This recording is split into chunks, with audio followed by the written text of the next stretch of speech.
를 모셨습니다.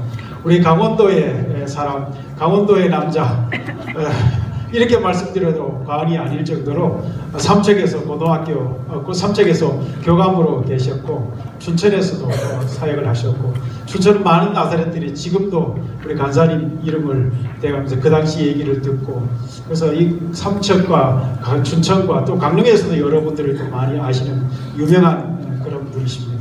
근데 이제 김포에서 계시는데 우리 멀리서 이렇게 오셨습니다. 우리 간사님, 이상규 간사님 강의하실 때 여러분 귀한 은혜 되도록 우리 여러분들 젊은이들에게 주시고자 하는 메시지가 있어서 특별히 모셨으니까 여러분 기대하시면서 들어주시기를 바랍니다. 우리 이상규 간사님 모실 때 큰 박수로 한번 맞이해 주시기 바랍니다.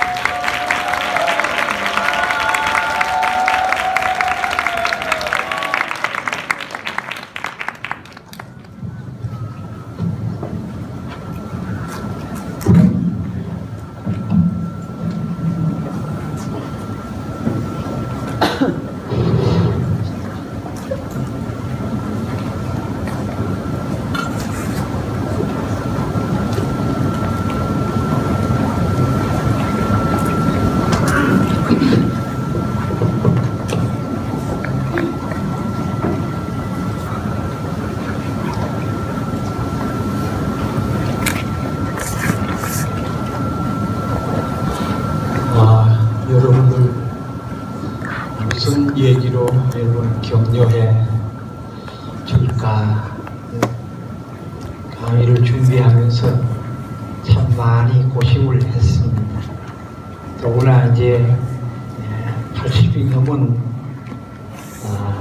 할아버지 원로 강사가 이 새로운 세대들에게 무슨 얘기를 해야 마음에 감동이 오고 삶의 변화가 일어날 수 있을까 참 고민스러웠습니다. 그래서 이 짧은 2시간 동안에 제가 살아온 옛날 이야기도 좀 하며 또 CCC의 특별한 전략과 또 사역의 특성에 대해서도 조금 이야기하고 그렇게 하려고 합니다. 사실 2시간에 에베소서에 있는 두 구절을 특별히 초점을 맞추어서 얘기하려고 합니다.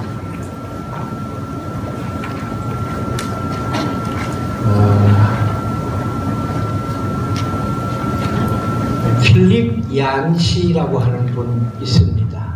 혹시 이름 들어보셨는지 세계적인 탁월한 기독교 저술가입니다. 여러 권의 책을 써놨는데 그 필립 얀시라고 하는 분이 쓴 책 가운데 교회, 나의 고민, 나의 사랑이라는 책이 있습니다. 요단 출판사에서 번역해서 출간했는데요. 그분이 교회 때문에 참 많이 갈등하고 고민하는 이야기가 그 책에 있습니다. 저도 1967년 10월에 서울에 있는 성심여자고등학교 교사로 있을 때 그때 예수를 영접하게 되었습니다. 지금 탄핵을 받아서 교도소에 가 있는 박근혜 전 대통령의 고등학교 1학년 학생일 때 제가 수학을 가르쳤습니다.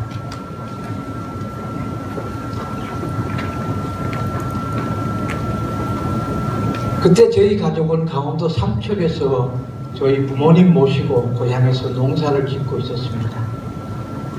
제가 예수를 믿고 나자 제 마음속에 하나님의 감동을 주셔서 가족에게로 돌아가라, 가족에게로 돌아가라고 하는 강한 하나님의 음성이 들려서 그해 12월 달에 학교에다 사표를 내고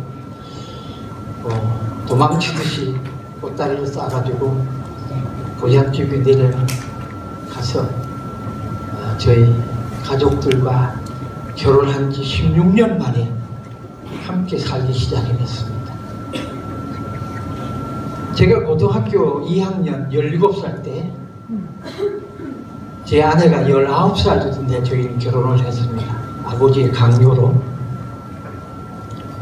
그리고 곧 대학에 진학을 하면서 제 아내를 고향에다 두고 저는 서울에 가서 알바이트가 아니고 그때는 입주교사입니다. 입주과외교사.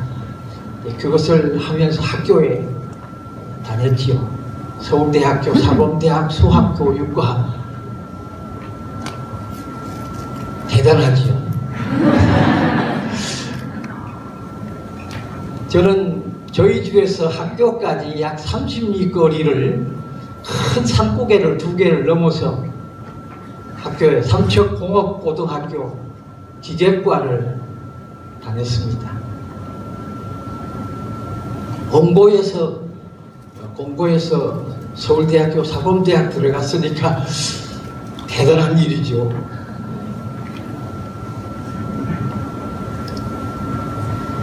그렇게 학교를 다녔습니다.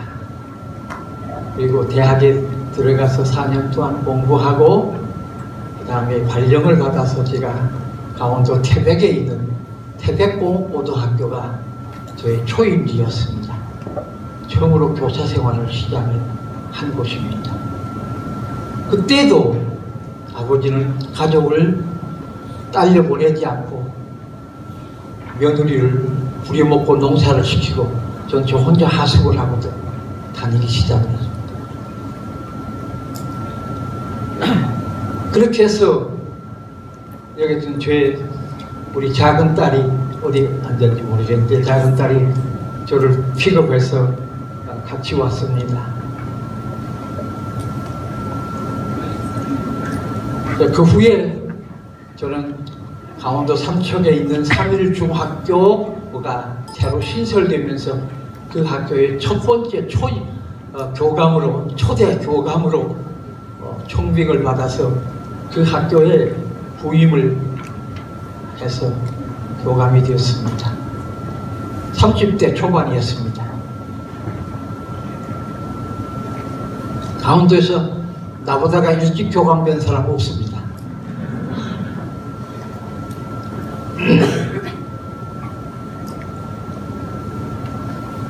그러다가 CCC에 접하게 됩니다. 70년 1월 1일 제야의 종소리와 함께 CBS 방송을 통해서 김주건 목사님께서 민족복음화 운동을 선언하시고 수원 서울대학교 농과대학 기숙사를 빌려서 대학생들 약 1000명 가까운 대학생들을 그때 처음으로 LTC를 바로 시작을 하게 되었습니다. 그때 사형리를 처음 한국 CCC가 도입해서 사형리로 전도하는 훈련을 그때 처음 받았습니다.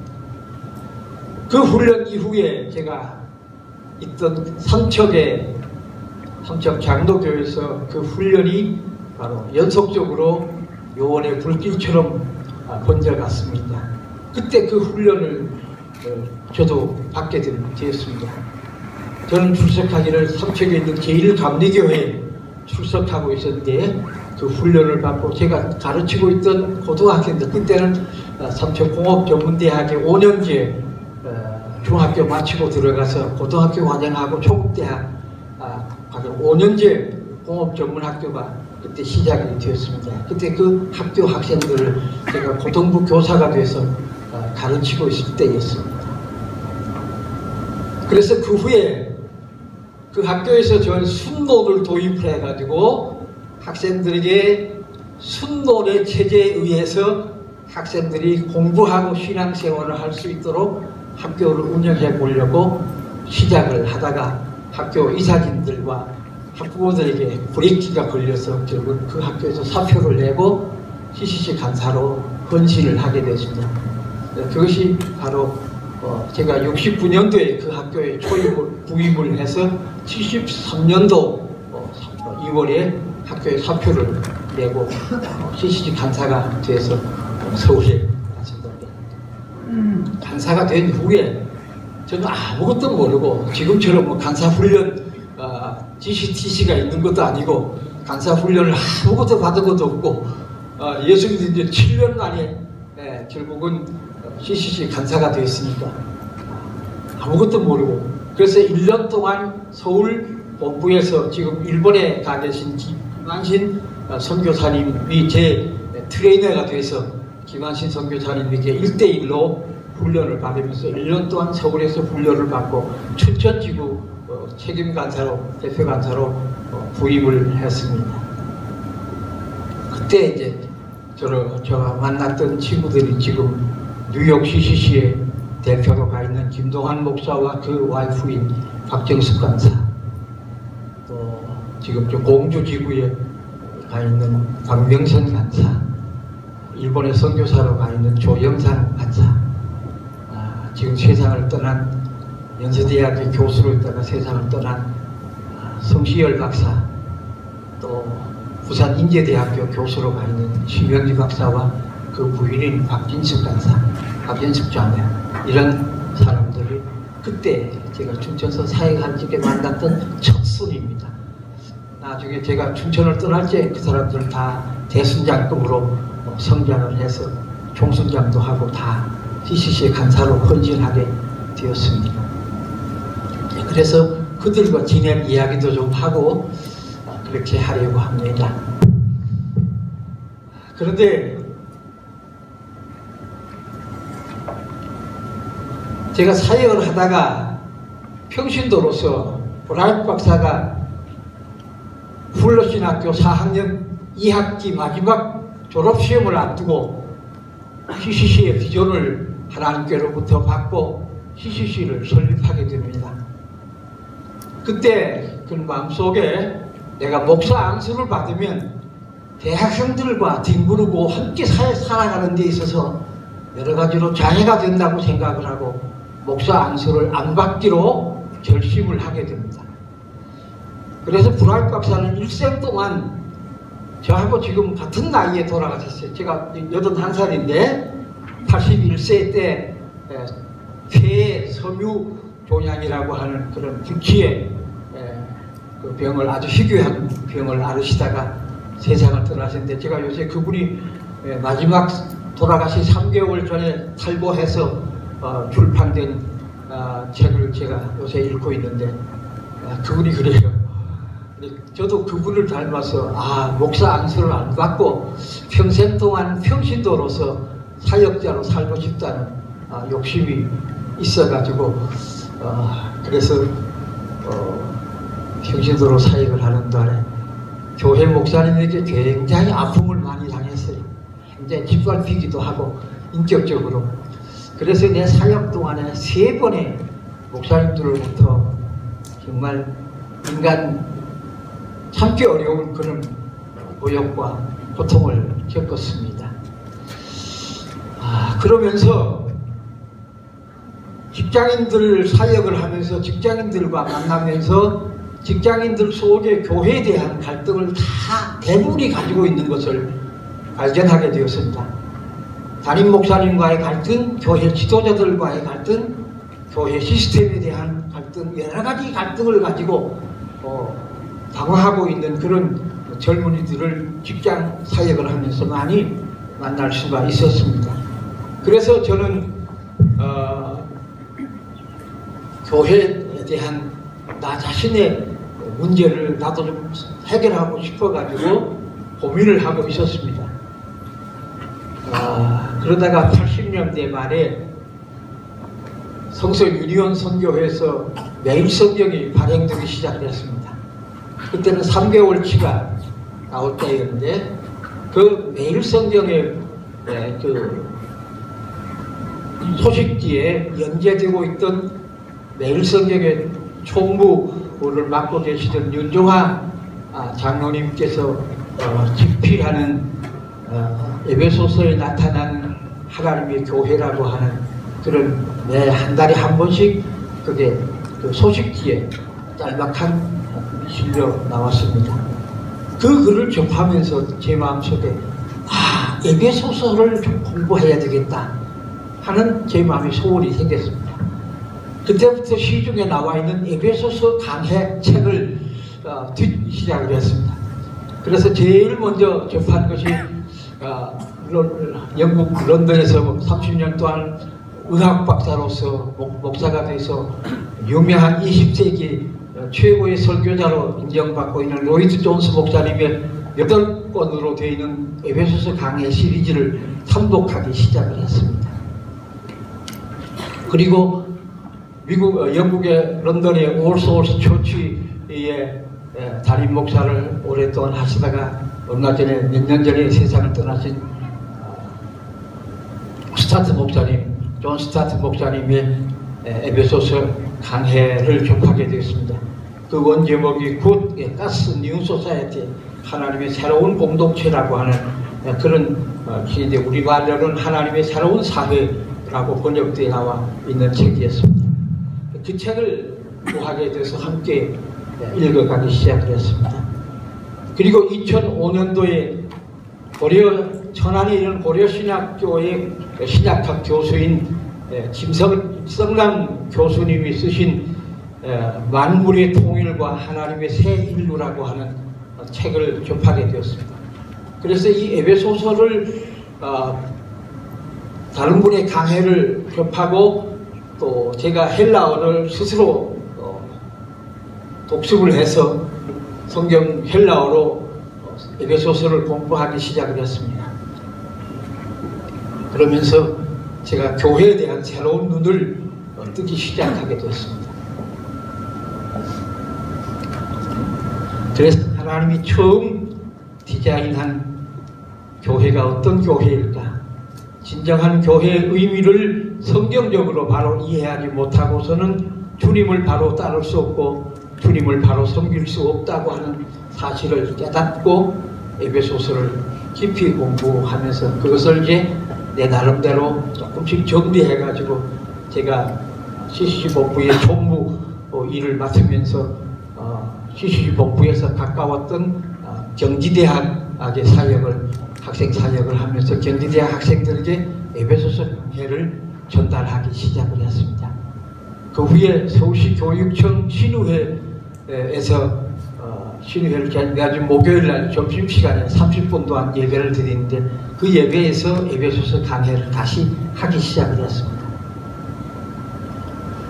그러면서 그것을 정리해서 제가 에베소서 강해를 한 60강의 정도로 에베소서 강의를 해서 지난 몇 년 전에는 간사 교육 수련회 때 중견 간사들에게 에베소서 강해를 하고 있습니다.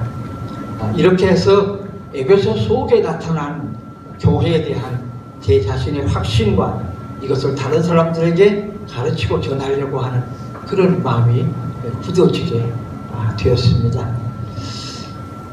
제가 CCC 간사를 이제 70살이 돼서 간사를 은퇴하면서 제가 서울에서 경기도 김포로 이사를 하면서 조그만 개척교회를 섬기기 시작했습니다.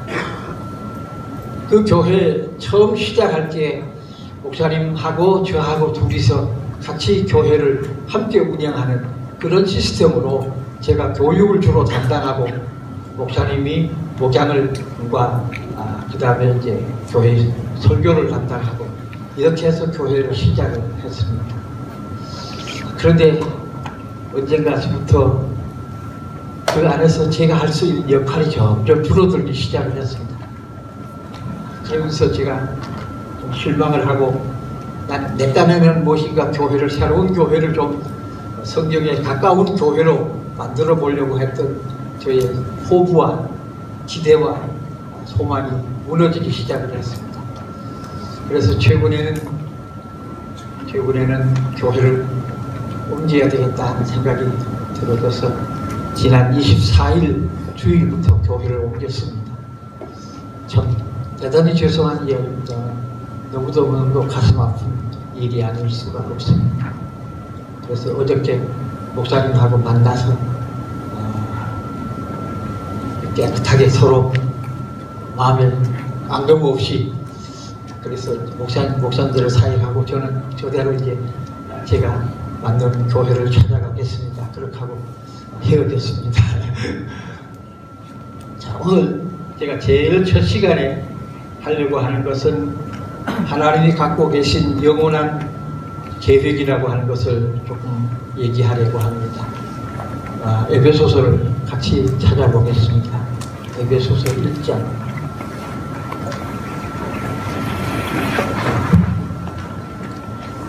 에베소서 1장 8절부터 11절까지 말씀을 같이 한번 보겠습니다.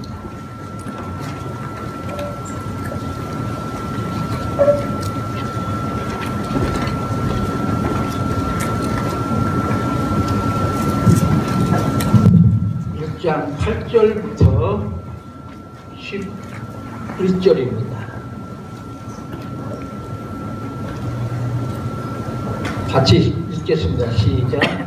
이는 그가 모든 지혜와 총명을 우리에게 넘치게 하사 그 뜻의 비밀을 우리에게 알리신 것이요 그의 기뻐하심을 따라 그리스도 안에서 내가 참 경륜을 위하여 예정하신 것이니 하늘에 있는 것이나 땅에 있는 것이 다 그리스도 안에서 통일되게 하려 하십니다. 모든 일을 그의 뜻의 결정대로 일하시는 이의 계획을 따라 우리가 예정을 입어 그 안에서 기업이 되었으니 이는 우리가 그리스도 안에서 전부터 말하던 그의 영광의 찬송이 되게 하려 하십니다. 거기까지입니다. 예. 거기에 하나님의 영원한 계획이 실려 있습니다.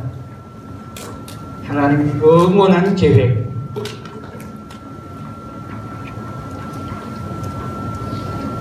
그것은 비밀이다. 하나님의 마음속에 감춰져 있는 비밀인데 어느 때에 정하신 때가 오면 그 비밀의 계획이 성취가 된다. 그리고 그 비밀의 계획을 하나님께서 사도 바울과 그 밖에 다른 사도들과 성도들에게 이제 알려주셨다 하는 내용. 그런데 그 계획의 내용이 뭐냐? 그 계획의 핵심이 뭐냐? 하나님의 영원한 계획의 핵심이 뭐냐? 그것이 오늘 본문 바로 속에 10절 말씀입니다. 10절 말씀입니다. 같이 읽습니다. 하늘에 있는 것이나 땅에 있는 것이 다 그리스도 안에서 통일되게 하려 하십니다. 하늘에 있는 것이나 땅에 있는 모든 것들이 그리스도 안에서 통일되게 하려 하십니다. 로이드 존스 목사님의 에베소서 강해에 보면 1번 선택이라고 하는 책의 첫 번째 책에 보면 이 부분에 강해가 나옵니다. 거기에 보면 영어 번역판들이 잘못된 번역을 지적하시면서 이 단어가 unify라고 하는 통일한다, 통일한다는 그 단어를 앞에다가 바로 리라고 하는 RE라고 하는 다시라고 하는 단어를 접두어를 붙여야 한다고 강조하고 있습니다. 성경 원어에 이 단어 통일되게 한다 하는 이 단어가 아나케팔라요라는 헬라어입니다. 이 아나라고 하는 말은 again, 영어의 리와 바로 접두어 리와 같은 뜻을 가지고 있는 다시라는 뜻입니다. 그러니까 케팔라요, 통일한다, 통일시킨다, 그 단어 앞에 존재에 아나라는 접두어가 붙어 있어서 다시 통일시킨다. 그렇게 번역해야 정확한 번역이라고 강조하고 있습니다. 어떻습니까? 여러분 영어 성경 보시면 이거 unify나 혹은 unite라고 하는 단어를 쓰고 있는데 그 앞에다가 again이나 혹은 re라고 하는 이 접두어가 반드시 붙어야 옳은 번역이다. 성경의 정확한 번역이다. 그 말은 뭡니까? 원래는 하나였는데 어느 중간에 이게 깨어져 버렸다. 그 말이죠. 그 깨어져 버린 것을 다시 하나로 통일시키려고 하는 것이 하나님의 영원한 계획이다.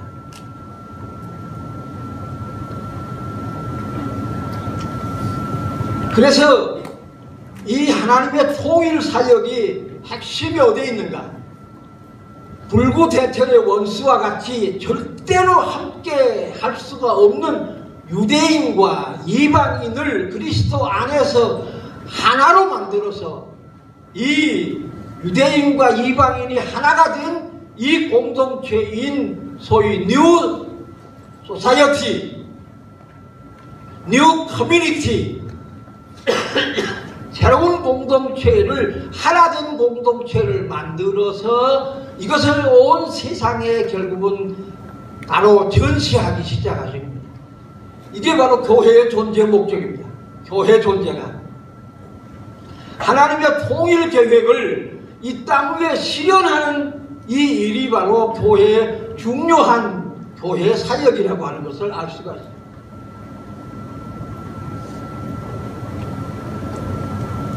그래서 에베소서 4장 첫 부분에 가면 하나님의 부르심에 합당한 삶이 무엇인가? 첫 번째로 하나님이 하나되게, 성령이 하나되게 하신 것을 힘써 지키라.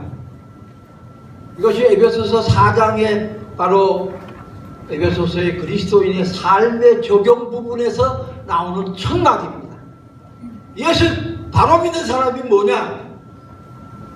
교회가 하나되게 하신 것을, 성령이 하나되게 하신 것을 힘써 지키는 일이 우리 그리스도인의 바로 사명이라고 하는 것을 알 수가 있습니다. 자,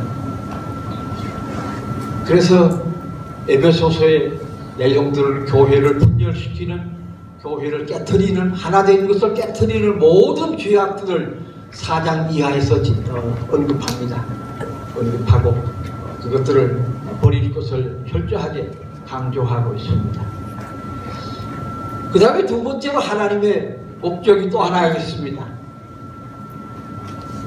하나님의 목적이, 그러면 이 교회가 제대로 그리스도 안에서 온전하고 성숙해지고 하나가 되었을 때 이 세상을 향하여, 이 세상이 갈라지고 분열되고 쟁투하고 싸우고 있는 이 세상 속에서 너희 그리스도인을 봐라, 우리 교회를 봐라, 이것이 바로 하나된 공동체다. 세상을 향하여 얘기할 수가 있는 것입니다. 하나님은 그걸 원하세요. 그래서 천사들도 교회를 보고 놀래고 하나님께 찬양하게 만든다고 얘기를 합니다. 그래서 오늘 우리가 살고 있는 이 시대에 교회가 어떻게 되어 있습니까? 하나가 되어 있습니까? 그래서 여러분, 이 교파와 교단이라고 하는 것 때문에 갈라져 있는 이 교회가 하나가 되는 것을 여러분 이제부터라도 우리 CCC맨들은 철저하게 그것을 바로 기억하셔야 돼요. 그래서 여러분, 내가 우리 학생들에게도 캠퍼스에서도 여러분들 우리 CCC가 학생 선교단체 장자잖아요. 응? 장자예요. 다 다른 선교단체들은 다 빈약하고 비실비실하고 약해요. 여러분 CCC맨들이 그런 연약하고 그런 단체들을 좀 붙들어 세워줘야 돼요. 다 형제예요. 건방지게 교만 떨고 그런 단체들을 무시하고 깃밟고 그러지 마시고 큰형님답게, 알겠죠? 동생들을 끌어안고 함께 캠퍼스를 복음화하는 일에 함께 힘을 합치고 함께 노력하도록 노력하시기를 바랍니다. 두 번째로 하나님께서 마음속에 품고 있는 중요한 하나님의 계획이 뭐냐? 그러려면 예수 믿는 한 사람 한 사람이 성숙한 그리스도인이 되어야 돼요. 온전한 그리스도인이 되어야 돼요. 그래서 이것이 로마서 8장 29절에 말씀하고 있어요. 한번 찾아보겠습니다. 로마서 8장 29절.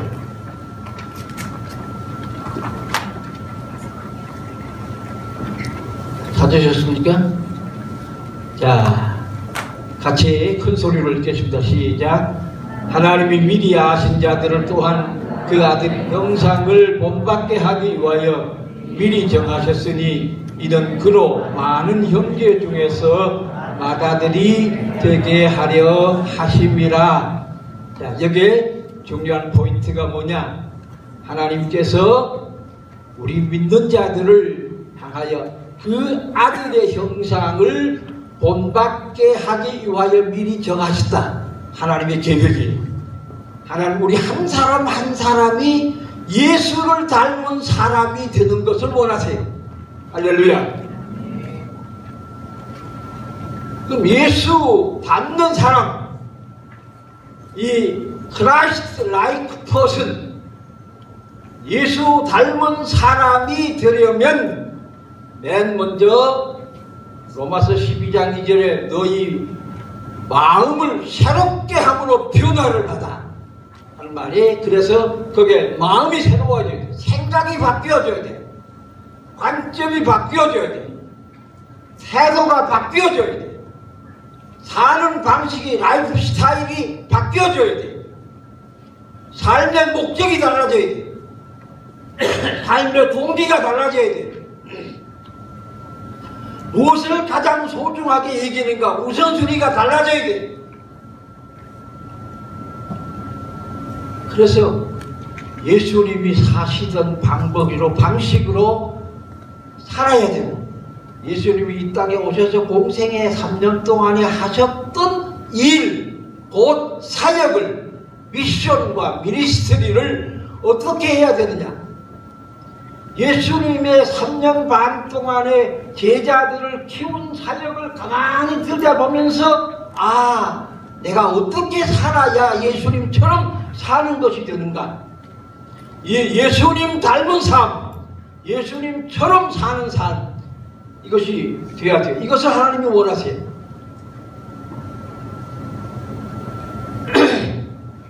자,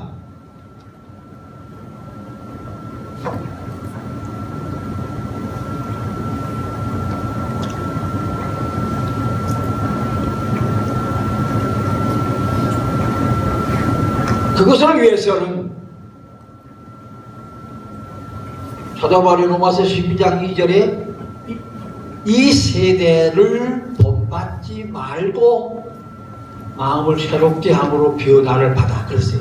그 앞에 이 세대를 본받지 말고 하는 단어가 나와요. 이 세대라는 말은 이 시대의 시대 정신을 말해요. 알겠죠? 시대 정신, 사상, 가치관, 삶의 방식, 이 세상 사람들이 생각하고 추구하고 있는 가치관, 우선순위, 삶의 방식, 그것을 본받지 말고 라고 말하고 있어요. 이 본받는다는 동사가 무슨 단어인가 하면 수 스케마티조라고 하는 헬라 원어를 쓰고 있는데, 이 수스라고 하는 건 똑같은 스케마티조, 이것은 소위, 왜 여러분 사출 아세요? 사출. 공장에서 뭐 물건을, 똑같은 물건을 탁다 찍어내는 사출 아시죠? 같은 틀 속에 재료를 집어넣고 탁 기가 한번 하면 똑같은 물건이 나와요. 그렇죠? 그것을 뭐라고 말하는가 하면 같은 틀에 넣어서 찍어낸다 그래요. 이 수스케마티조라고 하는 헬라 원어의 의미가 뭐냐면 같은 틀에 집어넣어서 찍어낸 것과 같이 만들어진다는 거예요. 이 세상 가치관과 이 세상 사고방식과 이 세상 사람들의 삶의 방식에 맞추어 그렇게 똑같이 살아서는 안 된다 그 말이에요. 그래서 우리 그리스도인들은 예수님을 닮은 삶을 살려고 하면 이 세상 사람들이 추구하는 것을 우리는 거슬러야 돼요. 소위 이걸 뭐라고 말하면 카운터 컬처라고 해요. 반문화라고 해요. 반문화. 이 세상 문화와 반대가 되는 그런 문화를 우리는 만들어내야 돼요. 그런 문화를 창조하고 그런 문화를 살고 그런 문화를 세상 속에 퍼뜨려야 돼요. 오늘 우리가 살아가는 21세기의 중요한 기독교를 반대하는 중요한 그 컬처가 뭡니까? 어떤 것들이 있어요? 여러분 생각이.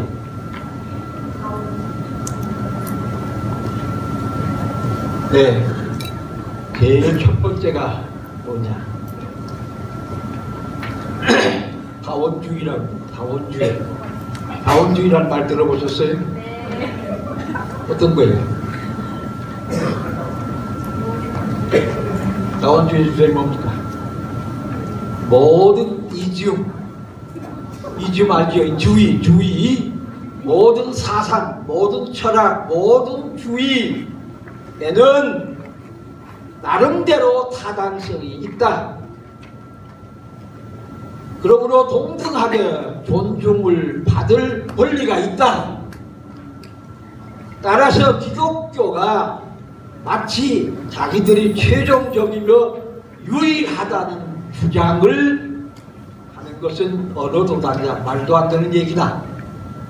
그런 주장을 우리는 결코 용납하고 할 수 없다. 기독교의 유일성이라든가 기독교의 유일 구원론이라든가 그 따위 얘기는 우리는 절대로 받아들일 수 없다.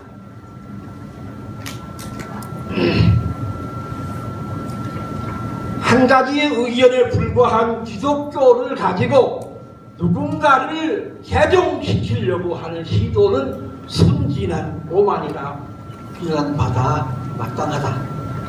이게 다원주의예요. 네 옳다고 생각하면 옳은 거야. 유일한 진리 그런 거 없어.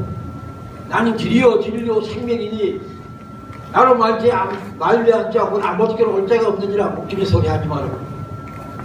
무슨 기독교가 유일성이야. 예수가 유일한 구주야. 적가마니도 구주고 마호메트도 구주고 누구도 구주고 모택도도 구주고 김일성이도 구주고 그렇지 않니? 그런 주장이에요. 그게 다원주의라는 거예요. 오늘날 우리 사회 속에 특별히 젊은이들 속에 침투에 들어가고 그런 사상을 심어주고 있어요. 자, 우리는 어떻게 해야 될까요? 예수 그리스도의 유일성과 최종성을 계속해서 지극히 겸손하게 주장해 가야 할 것입니다. 그분의 성육신의 유일성, 그분의 속죄 사역의 유일성, 그분의 부활의 유일성, 이런 것들 다 우리는 예수 그리스도의 유일성을 옹호하는 진리의 옹호 공동체가 되어야 할 줄로 생각됩니다. 두 번째 우리가 배격해야 될 사상이 어떤 걸까요? 물질주의 사상입니다. 물질주의. 영적인 삶이 질식당할 만큼 물질적인 것에 사로잡혀 있는 것입니다. 우리는 물질주의의 도전에 맞서서 이 물질주의 뭐냐? 내가 더 많이 소유해야 된다. 그래야 내가 행복해진다. 다른 것 내가 더 많이 소유하기 위해서는 수단과 방법을 가리지 말고 남의 것을 수단껏 뺏어 이 거를 채워야 된다. 이게 물질주의가 우리를 지배할 때 내가 되게 많이 갖기 위해서는 다른 놈, 약한 놈 짓밟아도 상관이 없다. 이런 사고방식이에요. 우리는 이걸 배격해야 돼. 그러기 위해서는 우리 그리스도인들은 겸손하고 그리고 간소하게 단순한 삶을 살 줄 알아야 돼. 많은 물질적인 소유를 거부할 줄 알아야 돼. 그래서 배를 두들겨 가면서 맛있는 음식 1,000원이라고 애쓰지 마시고, 그래서 내 건강을 유지하기에 적절한 음식을 어떻게 감수하고 먹어요. 알겠죠? 삶의 생활 방식. 여러분, 우리는 나그네예요. 나그네. 천국 가는 나그네. 나그네 짐은 가벼워야 돼요. 알겠죠? 나그네 보따리가 3개, 4개씩 포스터백 같은 데다가 집을 잔뜩 싣고 돌아다니는 그런 나그네, 그건 잘못된 것이야. 그러니까 백 하나 딱 들고 그러면 옮겨갈 수 있고 움직일 수 있는 그런 삶의 스타일을, 라이프 스타일을 가져야 돼.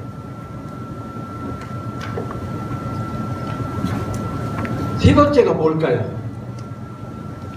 윤리적 상대주의라고 하는 것입니다.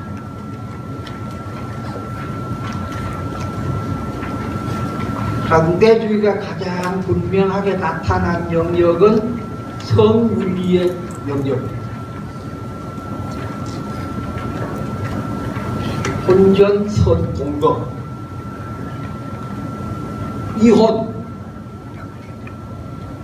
이 공성애, 이런 것들이 바로 이 윤리적 상대주의에서 전부 나온 것입니다. 오늘날 우리나라에 하고 있는 이 국회에서 법안을 좀 통과시키려고 하는 이런 시도들 전부가 다 이 상대주의에서 나온 것입니다. 왜 성경 말씀을 따라야 됩니까? 성경 말씀은 뭔데? 왜 성경 말씀대로 우리가 해야 됩니까? 그 얘기예요. 그리스도인의 행동의 토대가 되는 것은 예수 그리스도의 주장인 것입니다.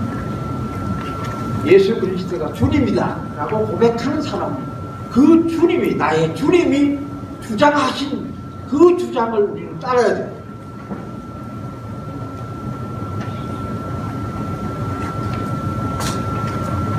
그래서 그리스도가 우리의 선생이요 우리의 주님이시라면 우리는 그분의 가르침을 믿고 그 가르침을 따르고 순종해야 할 것입니다. 네 번째가 뭔가? 네 번째 우리가 배격해야 될 사상은 소위 나르시즘이라고 하는 것입니다. 나르시즘이 뭔지 아죠? 아죠? 자기 도취, 자기 사랑에 빠지는 것입니다. 1970년대 인간 잠재력 회복 운동으로 1980년대와 90년대에는 뉴에이지 운동으로 바로 발전되어 왔습니다. 뉴에이지 운동은 어떤 주장을 합니까? 우리 안을 가만히 들여봐라. 우리 자신을 잘 탐구해봐라. 우리 문제를 해결할 수 있는 그 길은 우리 자신 안에 있다. 그러므로 다른 곳에서 오는 구원자 그따위 것은 필요 없다. 각자가 자기의 구원을 자기 스스로 내 안에서 찾아야 된다. 우리가 우리의 구원자가 될 수 있다. 구원자 예수 그리스도 우기는 소리 하는 거야. 네가 네 스스로 구원자다.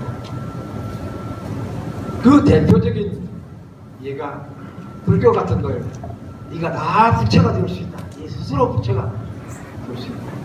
네 스스로 깨우침을 받으면 부처가 된다.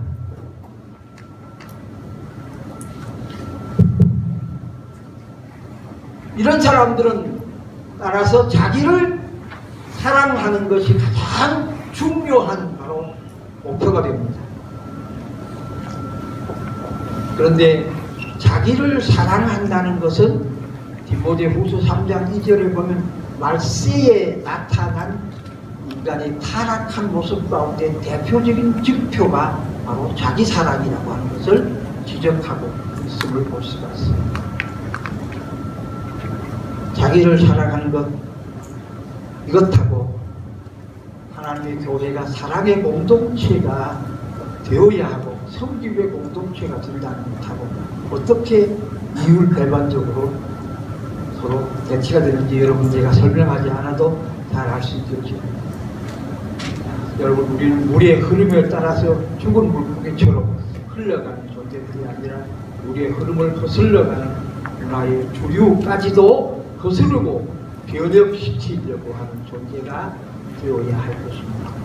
그러기 위해서는 우리는 하나님의 아들의 형상을 본받아야 할 것이고 그리스도처럼 변화되어 가야 할 것입니다. 이것이 교회가 말하는 성경이 말하고 하는 이 성숙이라고 하는 그리스도의 장성한 분량이 충만한 데까지 우리가 성장해야 된다. 성장. 어린아이는 뭐예요? 성장하지 못한 어린아이의 특징이 뭡니까? 자기만 다만 위해달라는 것이 자기만 뭐든지 남의 것도 그냥 뺏으려고 하고 엄마가 아파서 들어오도 막 그냥 조통을 불러 말고 엄마가 아파 죽든지 말든 상관없어요. 나만 위해달라고 해요. 조금 있다가 또 둘이 참 친하게 지내다가 금방 또 틀어줘. 그치? 또 호기심에 있는 게 신기한 건 또 쪼르르 잘 쫓아가. 이 어린아이와 자기밖에 모르는 이 어린아이와 같은 모습에서 다른 사람을 배려하고 다른 사람을 귀히 여기고 다른 사람을 섬기고 다른 사람의 종이 되어야 되겠다고 하는 이 기독교 정신이 설 자리가 없어요. 그래서 여러분 성숙해져야 돼요. 어른다워져야 돼요.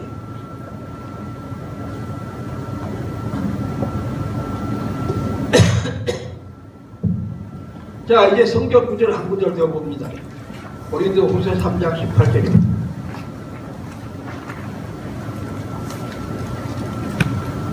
고린도후서 3장 18절.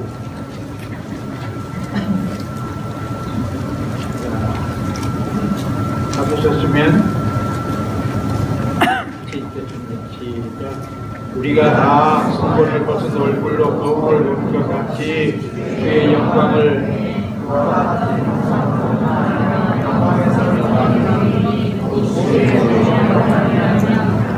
그와 같은 형상으로 변화된다. 그와 같은 형상으로 변화된다. 누구와? 그가 누구요? 예수 그리스도. 주님 예수 그리스도의 같은 형상으로 변화되는데 이 변화를 일으키는 주역이 누구야? 무엇으로 말미암아 이런 변화가 일어나요?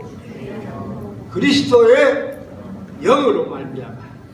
그리스도의 영이 곧 성령이 하나님의 영이에요. 자, 이것은 현재 진행의 영이에요. 하나님의 로마서 8장 29절에서 우리를 하나님의 형상으로 변화시키겠다고 하는 하나님의 목적과 계획이 있다는 것을 알았어요. 이 변화의 역사를 지금 진행시키고 계시는 분이 바로 여러분 안에 들어와 내주하고 계시는 성령입니다. 매 순간 우리가 살아가면서 어떤 사건에 부딪히든지 어떤 사람을 만나든지 어떤 것을 이야기를 듣든지 어떤 뉴스를 듣든지 성령께서 여러분에게 바로 말씀하시고 여러분을 인도하시고 여러분을 변화시키는 역사를 행하시는 줄로 믿으시기 바랍니다. 그 성령의 소리를 잘 듣고 순종하면 여러분의 성장의 속도가 빨라질 것입니다. 그러나 그것을 거부하기 시작하면 여러분 안에 성령의 음성이 점점 죽어질 것이고 여러분의 양심도 화인받은 사람처럼 하나님의 음성을 전혀 들을 수 없는 그런 사람으로 변화되어 갑니다. 굳은 심령으로 되겠습니다. 그래서 여러분 절대로 그런 일이 있어서 안 되겠습니다. 그걸 깨달으면 빨리 회개하고 하나님 앞에 자백하고 성령의 도우심으로 다시 섬되고 돌아서야 됩니다. 굉장히 중요해요. 자, 그러면 예수님을 닮으려면 어떤 것들을 닮아야 할까? 중요한 포인트가 뭘까요? 자, 성탄절입니다. 예수님 하늘 보좌를 떠나서 아기 예수가 되셔서 마리아의 몸을 빌려서 10달 동안 그 몸 안에서 잉태되어 있다가 성령으로 아기 예수로 베들레헴에 태어나셨습니다. 예수님의 이 성육신, 다시 말하면 높은 곳에서 이 낮아진 여기 왈부유에 가장 낮은 부유에 낮아지신 예수님을 본받으시기를 바랍니다. 그러려면 여러분 다른 사람 앞에 무릎을 꿇고 다른 사람을 높이고 섬길 수 있는 이런 섬김의 자세를 배우셔야 돼요. 주님은 무릎을 꿇고 제자들의 발을 수건을 머리 허리에 두르시고 제자들의 발을 씻기면서 너희도 내가 한 것 같이 이렇게 하라 주님이 말씀하셨습니다. 이 낮아짐과 섬김의 삶을 본받아야 됩니다. 또 우리는 예수 그리스도의 사랑의 삶을 본받아야 돼요. 주님은 끝까지 사랑하셨어요. 가룟 유다도 마지막까지 어떻게 하든지 그가 그렇게 자기를 배신하지 않도록 하기 위해서 상당히 그를 애써서 가룟 유다를 품으려고 하셨던 주님을 볼 수가 있습니다. 주님은 또한 오래 참으셨어요. 여러분, 가룟 유다보다도 베드로가 얼마나 더 예수님 속속했는지 아세요? 그렇죠.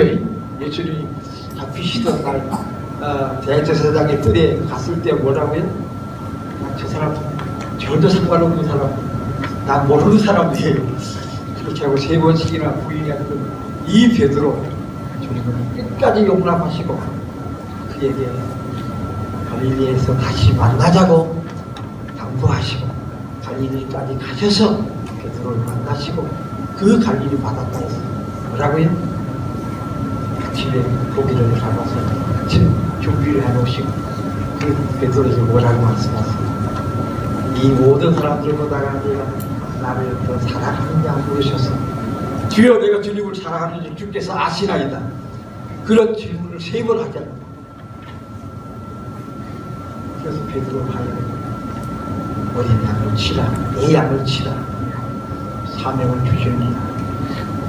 그 마가복음에 보면요, 마가복음은 그 예수님의 무덤을 찾아왔던 여인들에게 뭐라고 말하는가 하면 가서 제자들과 내 형제들과 그리고 베드로에게 이렇게 전해라.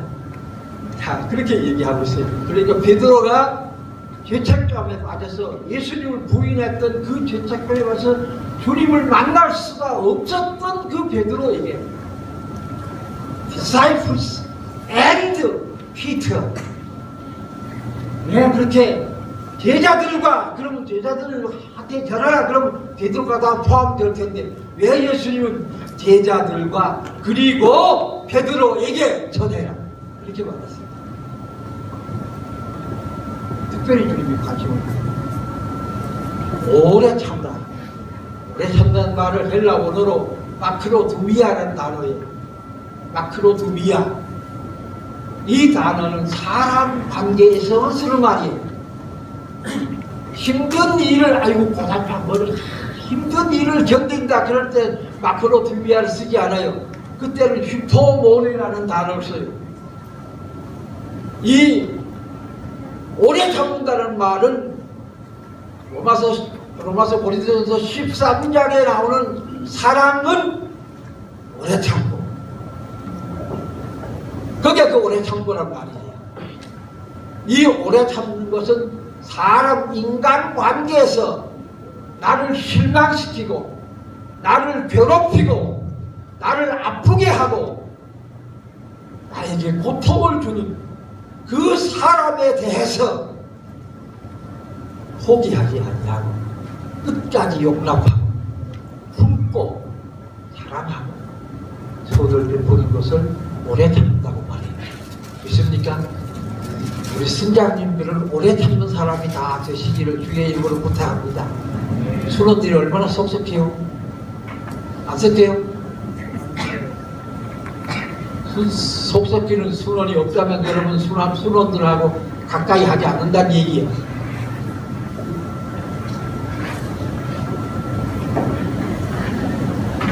얼마나 바람 잘 맞춰? 바람 많이 맞았지?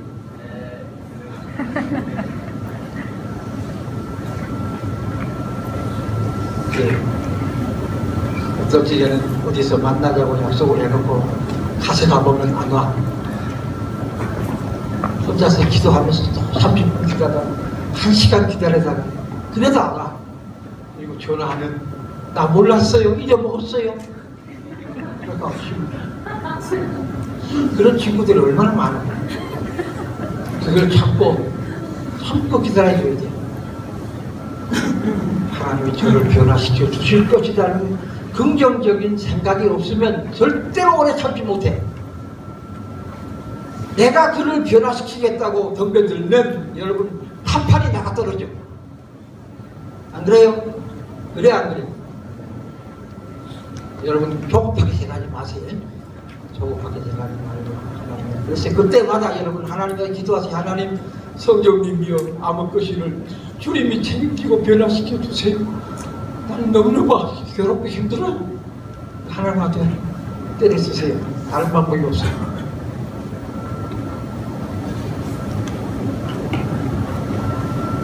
그리고 아까 제가 얘기했던 단순한 삶을, 예수님의 단순한 삶. 야, 여기도 구름이 있고, 응? 내 몸 하나 둘 것이 없다. 예수님처럼 단순한 삶을 살도록 노력하시기를 바랍니다. 그리고 예수님이 선교의 사명을 감당하셨던 그 삶을 감당하시기를 바랍니다. 자, 오늘 첫 시간 여기까지만 하고 좀 쉬겠습니다.